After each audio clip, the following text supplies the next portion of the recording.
Physics in easy way. दोस्तों, हमारे channel physics in easy way में आपका बहुत बहुत स्वागत है।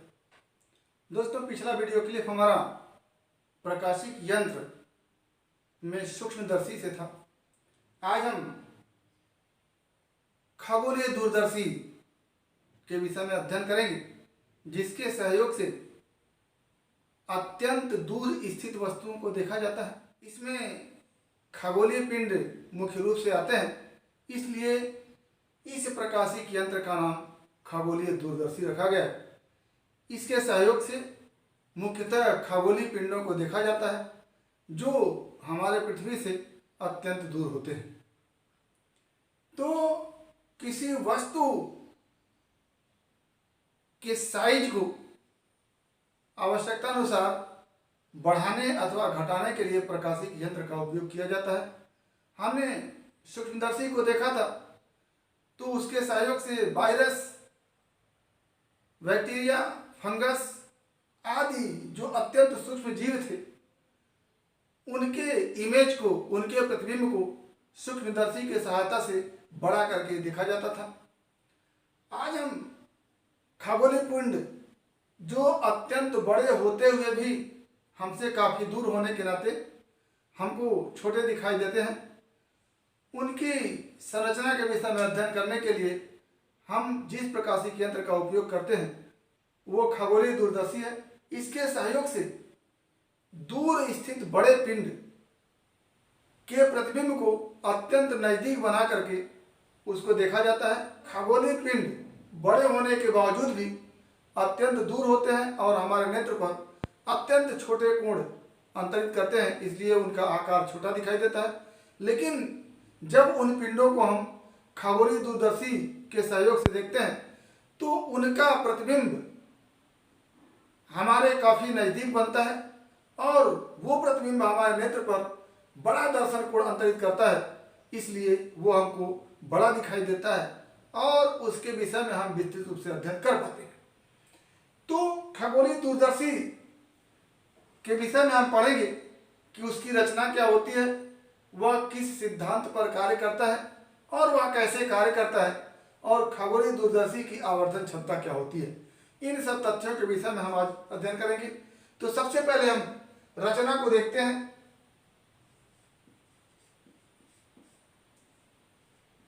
रचना, खगोलीय दूरदर्शी की रचना काफी कुछ सूक्ष्मदर्शी की ही तरह है, लेकिन कुछ इसमें अंतर है जिसको आपको बताते समय बता दिया जाएगा।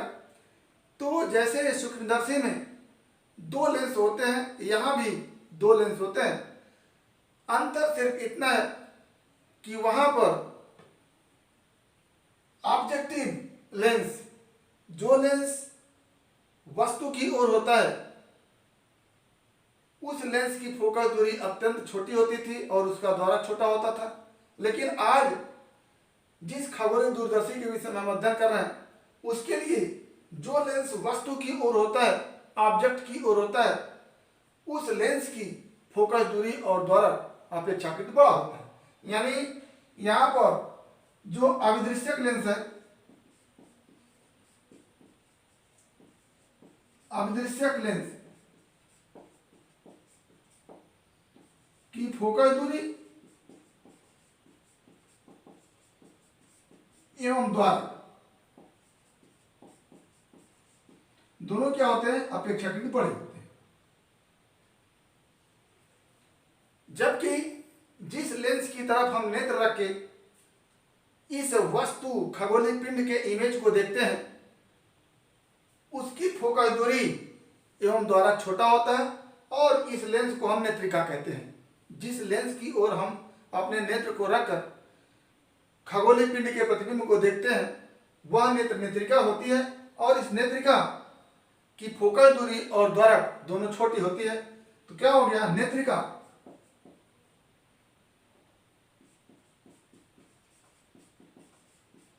की फोकस दूरी एवं द्वारक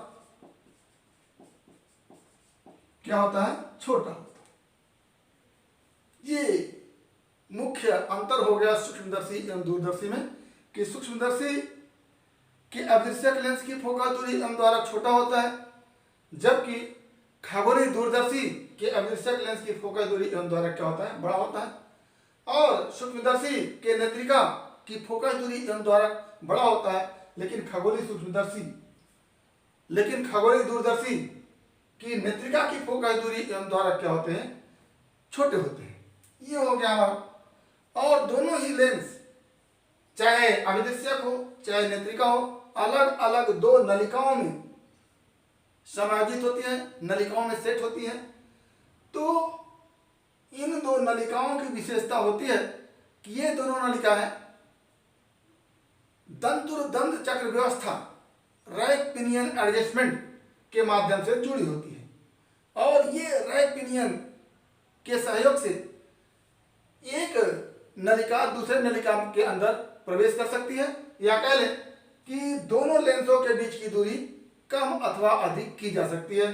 तो रचना में और क्या हो गया, रैक पिनियन अरेंजमेंट।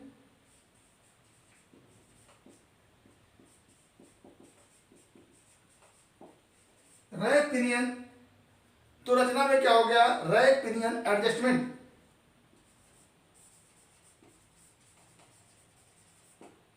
इसके सहयोग से दोनों नलिकाओं एक दूसरे में प्रवेश करती हैं और दोनों लेंसों के बीच की दूरी क्या होती है, कम अथवा अधिक होती है।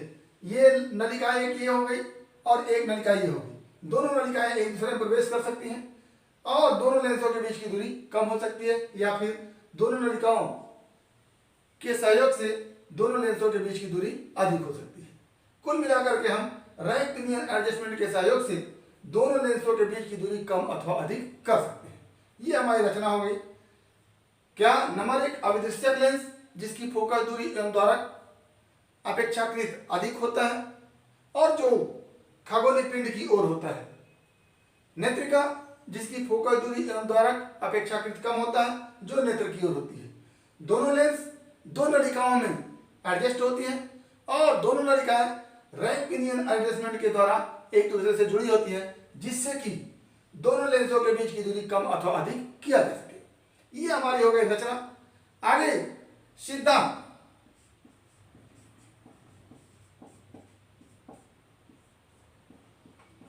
सिद्धांत में जैसा कि आप जानते हैं कि लेंस अपवर्तन के सिद्धांत पर कार्य करता है। तो चूंकि खगोलीय दूरदर्शी हो या सूक्ष्मदर्शी हो, दोनों में ही लेंस लगे होते हैं, तो दोनों ही यंत्र सूक्ष्मदर्शी एवं खगोलीय दूरदर्शी अपवर्तन के सिद्धांत पर कार्य करता है। और इस अपवर्तन में दो बातें होती हैं यहाँ पर इस लेंस में। नंबर एक, यदि कोई वस्तु अनंत पर रखी है तो उसका प्रतिबिंब लेंस के फोकस पर बनता है। तो चूंकि ऑब्जेक्टिव के सामने खगोलीय पिंड अत्यंत दूर होता है, जिसको हम इनफाइनाइट मान लेते हैं, तो अनंत पर अगर लेंस के सामने कोई वस्तु है तो उसका प्रतिबिंब इस लेंस के फोकस पर बनता है, जिसको आप देख रहे हैं कि इस लेंस के सामने अनंत पर कोई वस्तु है और उसका प्रतिबिंब इस लेंस के फोकस FO पर बन रहा है, उल्टा बन रहा है, अत्यंत छोटा बन रहा है। तो पहला सिद्धांत है कि लेंस के सामने अनंत पर रखी वस्तु का प्रतिबिंब लेंस के फोकस पर बनता है, वास्तविक बनता है, अत्यंत छोटा बनता है, और क्या है, उल्टा बनता है। पहला सिद्धांत हो गया। और दूसरा सिद्धांत होगा कि लेंस के फोकस एवं लेंस के बीच रखी हुई वस्तु का प्रतिबिंब सीधा बनता है, वस्तु से बड़ा बनता है, आभासी बनता है। तो पहला सिद्धांत है कि लेंस के सामने अनंत पर रखी वस्तु का प्रतिबिंब फोकस पर बनता है, उल्टा बनता है, वस्तु से छोटा बनता है और वास्तविक बनता है। दूसरा सिद्धांत, लेंस के फोकस और लेंस के बीच रखी हुई वस्तु का प्रतिबिंब सीधा बनता है, वस्तु से बड़ा बनता है और आभासी बनता है। तो ये सिद्धांत एक तरह से होगा कि दूरदर्शी प्रकाश के अपवर्तन के सिद्धांत पर कार्य करता है। अपवर्तन के सिद्धांत पर कार्य करता है। दूसरा, अनंत पर रखी वस्तु का प्रतिबिंब फोकस पर बनता है। वास्तविक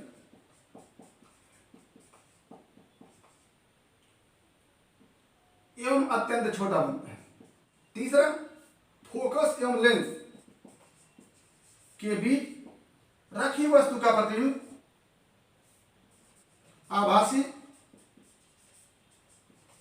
सीधा एवं वस्तु से बड़ा बनता है। ये तीन सिद्धांत हमारे हो गए। कार्यविधि क्या होती है उसको हम देखते हैं। कार्यविधि को हम देखें तो ये हमारा ऑब्जेक्टिव लेंस है खगोलीय दूरदर्शी का, और इसके सामने इनफाइनाइट पर कोई वस्तु ए बी है जिसका बिंदु ए इस खगोलीय दूरदर्शी के मुख्य अक्ष पर है। अब ये अनंत पर रखी वस्तु से चलने वाली दो प्रकाश की किरण है। एक प्रकाश की किरण प्रकाशिक केंद्र से होकर के जा रही है जो सीधे निकल जाएगी, और दूसरी प्रकाश की किरण इस लेंस पर पड़ने के बाद अपवर्तित हो रही है और अपवर्तन के पश्चात इस बिंदु बी डैश पर पहली अपवर्तित किरण से मिल रही है। तो इस स्थिति में इस अनंत पर रखे वस्तु ए बी का प्रतिबिंब इस ऑब्जेक्टिव के फोकस एफ ओ पर अत्यंत छोटा बन रहा है और उल्टा बन रहा है तथा वास्तविक बन रहा है, और वो प्रतिबिंब है ए डैश बी डैश। ये इतनी बात हो गई। ऑब्जेक्टिव का काम रहा कि अनंत पर स्थित वस्तु का प्रतिबिंब अपने फोकस पर वास्तविक उल्टा और वस्तु से छोटा बना दिया। ए बी वस्तु था और ए डैश बी डैश प्रतिबिंब था। दोनों लेंसों के बीच की दूरी इस प्रकार समायोजित करते हैं कि प्रतिबिंब ए डैश बी डैश इस नेत्रिका एवं इसके फोकस के बीच में आ जाए। अब यह प्रतिबिंब ए डैश बी डैश इस नेत्रिका के लिए वस्तु का कार्य करेगा जो कहाँ स्थित होगा, इस नेत्रिका और इसके फोकस के बीच। और आप जानते हैं कि किसी लेंस और उसके फोकस के बीच अगर कोई वस्तु रखी होती है तो उसका प्रतिबिंब आभासी बनता है, वस्तु से बड़ा बनता है और सीधा बनता है। तो इस ए डैश बी डैश का इस नेत्रिका के द्वारा प्रतिबिंब A double dash B double dash बनेगा जो आभासी होगा, वस्तु से बड़ा होगा और सीधा होगा। क्यों ऐसा होगा? क्योंकि इस प्रतिबिंब जो इसके लिए वस्तु का कार्य कर रहा है, इसके बिंदु बी डैश से मुख्य अक्ष के समानांतर एक प्रकाश की किरण चल रही है जो अपवर्तन के पश्चात इस नेत्रिका के फोकस से होकर के जा रही है। दूसरी प्रकाश की किरण यही बी डैश से चल रही है और नेत्रिका के प्रकाशिक केंद्र से होकर के जा रही है और सीधे निकल जा रही है। ऐसी स्थिति में दोनों अपवर्तित प्रकाश की किरणें आगे कहीं नहीं मिल रही है तो इनको पीछे की तरफ बढ़ाया जाता है। ये अपवर्तित किरण पीछे की तरफ बढ़ाया गया, ये भी अपवर्तित किरण पीछे की तरफ बढ़ाया गया और दोनों बी डबल डैश पर मिल रही। ए डैश बी डैश का प्रतिबिंब A double dash B double dash होगा। यही प्रतिबिंब, यही A double dash B double dash प्रतिबिंब हमको दिखेगा जो वास्तव में खगोलीय पिंड का प्रतिबिंब होगा।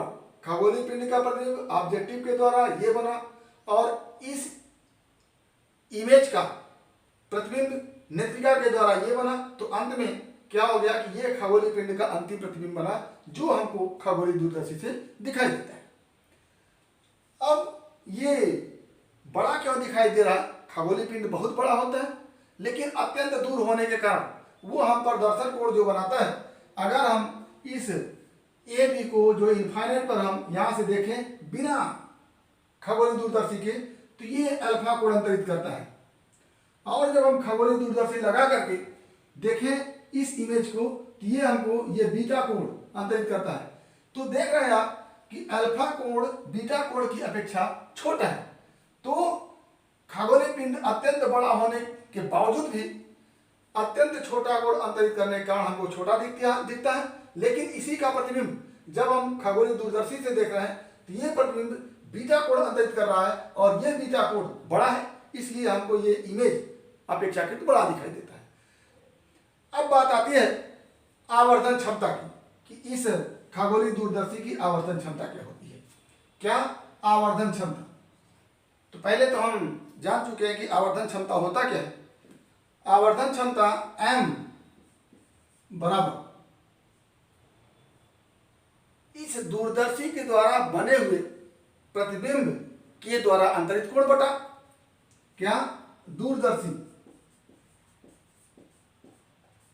के द्वारा बने प्रतिबिंब द्वारा नेत्र पर अंतरित कोण बटा यम बराबर इस तरह से लिखते हैं बटा इस वस्तु द्वारा, खगोलीय पिंड द्वारा या दूर स्थित कोई वस्तु है उसके द्वारा बिना दूरदर्शी के नेत्र पर अंतरित कोण, यानी बिना दूरदर्शी के पिंड द्वारा नेत्र पर अंतरित कोण imply that M equal to क्या हो जाएगा, क्या है कि अनंत पर स्थित वस्तु है, इस खगोलीय दूरदर्शी को हटा दे रहे हैं, नेत्र से ऐसे देख रहे हैं। जब नेत्र से देख रहे हैं तो ये वस्तु हमारे नेत्र पर ये अल्फा कोण अंतरित कर रही है, और जब खगोलीय दूरदर्शी लगा दे रहे हैं तो यहां से हम देख रहे हैं तो ये जो इमेज है हमारे साथ बीटा को अंतरित कर रहा है। तो क्या हो जाता है, दूरदर्शी द्वारा अंतरित कोण बीटा और बटे पिंड द्वारा अंतरित कोण अल्फा। अब अनंत पर स्थित वस्तु के द्वारा हमारे नेत्र पर अंतरित कोण छोटा है, और दूरदर्शी द्वारा बने इमेज के द्वारा भी नेत्र पर अंतरित कोण छोटा ही है, यानी अल्फा और बीटा दोनों छोटा है। यदि अल्फा एवं बीटा दोनों छोटे हो तो क्या हो जाएगा, अल्फा की जगह हम tan अल्फा लिख सकते हैं और बीटा की जगह हम tan बीटा लिख सकते हैं। ठीक, अब हमारा m इक्वल टू क्या हो जाएगा, अब आवर्धन क्षमता m equal to tan beta upon tan।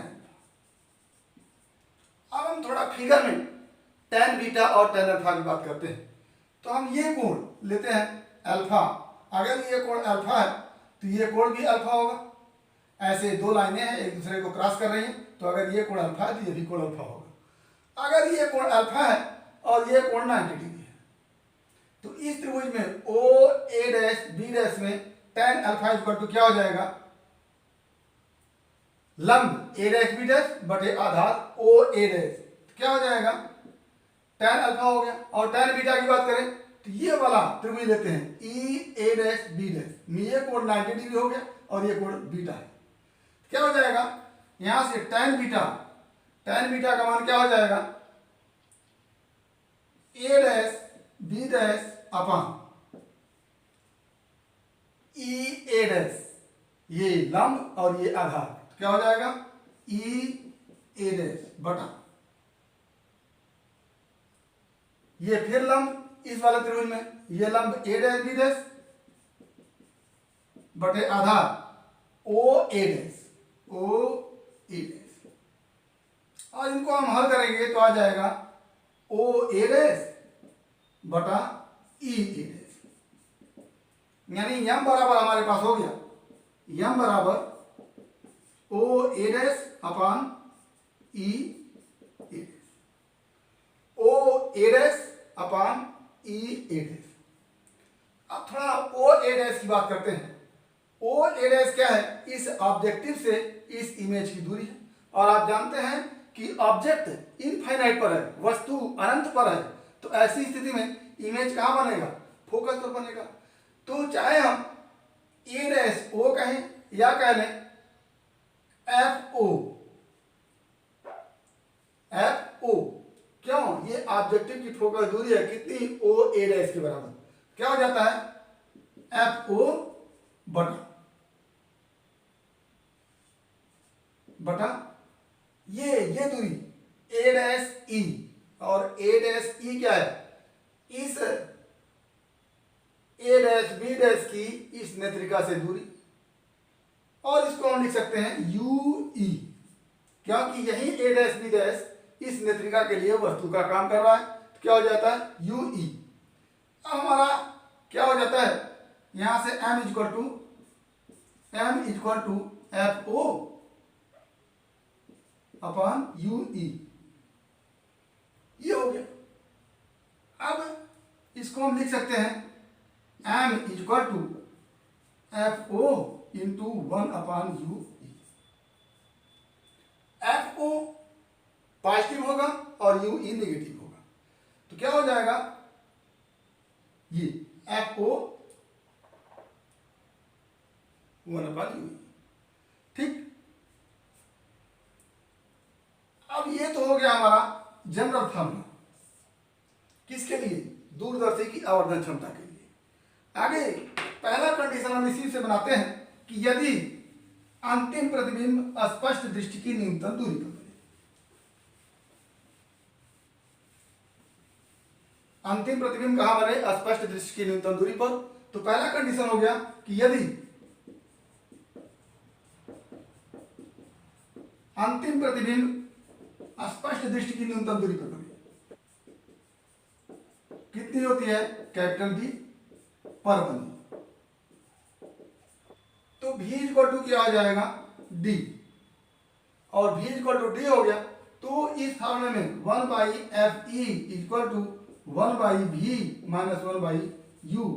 अगर देखें तो यहां से हम लिखेंगे कि 1/fe equal to 1/d minus के साथ और माइनस 1/u की जगह क्या लिखेंगे? ue minus.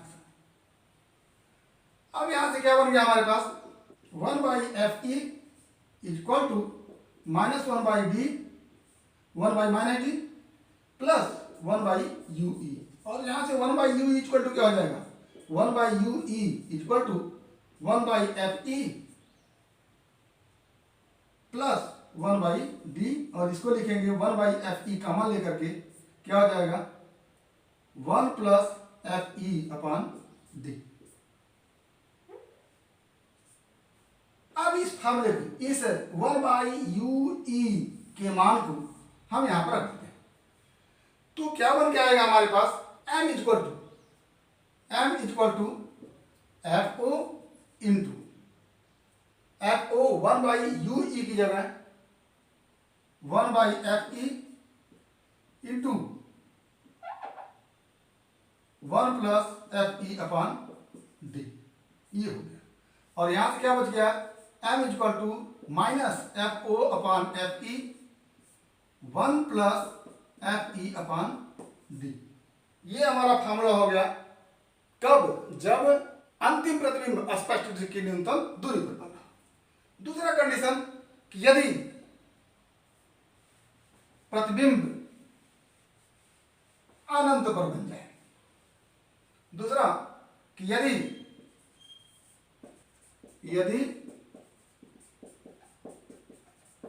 अंतिम प्रतिबिंब अनंत पर बने तो ये प्रतिबिंब, अंतिम प्रतिबिंब जो है a double dash b double dash अनंत पर कब बनेगा? जब इस नेत्रिका के सामने जो वस्तु का काम कर रहा है a डैश b डैश, वो इस नेत्रिका के फोकस पर हो।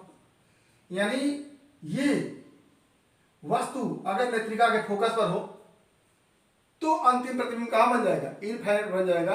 यानी ue की जगह क्या लिख देंगे? fe लिख देंगे। क्या हो जाएगा?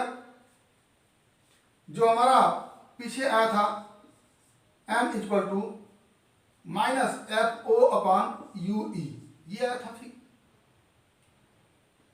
अब ue की जगह क्या हो जाएगा? जो ue है इस a डैश b डैश की नेत्रिका से दूरी है। अब अगर ये प्रतिबिंब अनंत पर बन जाए तो ये a डैश b डैश कहाँ होगा? fe पर होगा।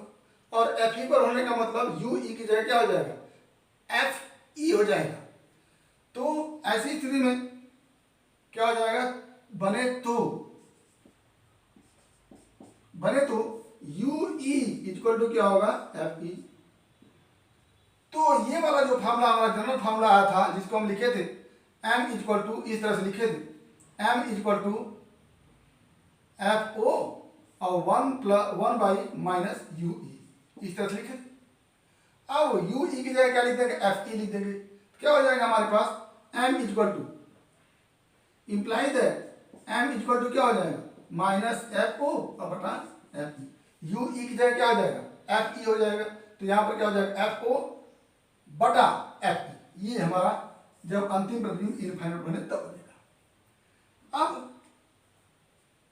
अगर अंतिम प्रतिबिंब अनंत पर बन रहा है तो इस खगोलीय दूरदर्शी की लंबाई क्या हो जाएगी? लंबाई वास्तव में होगी क्या? इस आवृत्तक लेंस से नेत्रिका के बीच की जो दूरी होती है वही क्या होगी? खगोलीय दूरदर्शी की लंबाई होगी। और यह दूरी कितनी होगी? इस ऑब्जेक्ट से इस इमेज की दूरी प्लस इस इमेज की नेत्रिका से दूरी।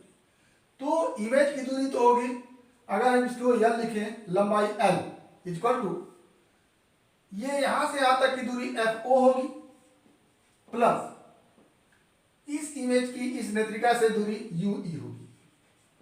ये होगा हमारा लंबाई जनरल स्थिति में जब कहीं भी प्रतिबिंब बन रहा होगा तो इस प्रतिबिंब की इस ऑब्जेक्टिव से दूरी इसकी फोकल दूरी के बराबर है FO प्लस इस नेत्रिका की इस इमेज की दूरी जो UE है तो UE के बराबर ये होगी। अब अगर अनंत पर बने तो ये जो UE है वो FE के बराबर हो जाएगा। तो ऐसी स्थिति में L इक्वल टू क्या हो जाएगा, FO प्लस FE। तो दो बातें आप याद रखेंगे कि किसी भी स्थिति में यदि दूरदर्शी की लंबाई पूछी जाए तो FO प्लस UE क्या है, नेत्रिका से इस A डैश B डैश के बीच की दूरी। और जब अंतिम प्रतिबिंब अनंत पर बनता है तो दोनों लेंसों की फोकस दूरी को जोड़ देंगे तो हमारी खगोलीय दूरदर्शी की लंबाई निकल के आएगी। ये हो गया। अब अंत में हम देखेंगे कि खगोलीय दूरदर्शी की आवर्धन क्षमता को हम कैसे बढ़ा सकते हैं। तो आवर्धन क्षमता का दो फार्मूला हम लिखें, M इक्वल टू FO बटा FE 1 plus FE upon D। और दूसरा लिखे M equal to FO upon FE। ये दोनों फार्मूले। तो इन दोनों फार्मूले में हम देख रहे हैं कि अगर FO का मान बड़ा हो और FE का मान छोटा हो तो आवर्धन क्षमता को बढ़ाया जा सकता है। यानी खगोलीय दूरदर्शी की आवर्धन क्षमता को बढ़ाने के लिए अविलक्षिक लेंस की फोकस दूरी अधिक होनी चाहिए और नेत्रिका की फोकस दूरी कम होनी चाहिए। तो अविलक्षिक लेंस की फोकस दूरी बढ़ा करके और नेत्रिका की फोकस दूरी कम करके हम खगोलीय दूरदर्शी की आवर्धन क्षमता को बढ़ा सकते हैं। तो ये हमारा खगोलीय दूरदर्शी रहा। उम्मीद करते हैं कि आपको समझ में आया होगा। अगर इसमें किसी प्रकार की समस्या हो तो आप हमारे YouTube चैनल के कमेंट बॉक्स में कमेंट करके अपनी समस्या का समाधान करेंगे। और यदि वीडियो क्लिप पसंद आए तो प्लीज़ लाइक करेंगे, शेयर करेंगे। साथ ही यदि हमारे YouTube चैनल को सब्सक्राइब नहीं किए हों तो प्लीज़ सब्सक्राइब कर लें ताकि इस तरह के वीडियो क्लिप का नोटिफिकेशन आपको मिलता रहे और आपकी फिजिक्स की तैयारी होती रहे। तो आज बस इतना ही। एक बार फिर आपके भविष्य के लिए बेस्ट ऑफ लक। धन्यवाद।